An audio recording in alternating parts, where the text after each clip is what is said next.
দেশের রাজনীতিতে বড় ধরনের পরিবর্তনের আভাস পাওয়া যাচ্ছে। গত 12 ফেব্রুয়ারি সংসদ নির্বাচনের সাথে যে গণভোট অনুষ্ঠিত হয়েছিল তার আইনি ভিত্তি বা গণভোট অধ্যাদেশ আর স্থায়ী হচ্ছে না। সরকার সিদ্ধান্ত নিয়েছে এই অধ্যাদেশটি পাশের জন্য জাতীয় সংসদে উত্থাপন করা হবে না, ফলে আগামী 12 এপ্রিল এটি স্বয়ংক্রিয়ভাবেই বাতিল হয়ে যাবে। সরকার পক্ষ অর্থাৎ বিএনপির পক্ষ থেকে জানানো হয়েছে গণভোটের কাজ শেষ হয়ে গেছে, এখন আর এই অধ্যাদেশের কোনো ভবিষ্যৎ প্রয়োজন নেই। তবে সরকারের এই সিদ্ধান্তে তীব্র আপত্তি জানিয়েছে জামায়াত।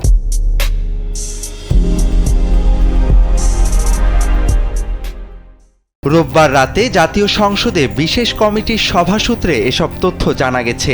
আগামী 2 এপ্রিল কমিটি প্রতিবেদন দেবে সংসদকে। সংসদের 93 অনুচ্ছেদ অনুযায়ী অন্তর্বর্তী সরকারের জারি করা অধ্যাদেশগুলো ত্রয়োদশ জাতীয় সংসদের প্রথম অধিবেশনের প্রথম দিনেই উত্থাপন করা হয়েছে। পরবর্তী 30 দিন অর্থাৎ আগামী 12 এপ্রিলের মধ্যে অধ্যাদেশগুলো সংসদে অনুমোদিত না হলে সেগুলো স্বয়ংক্রিয়ভাবেই বাতিল হয়ে যাবে।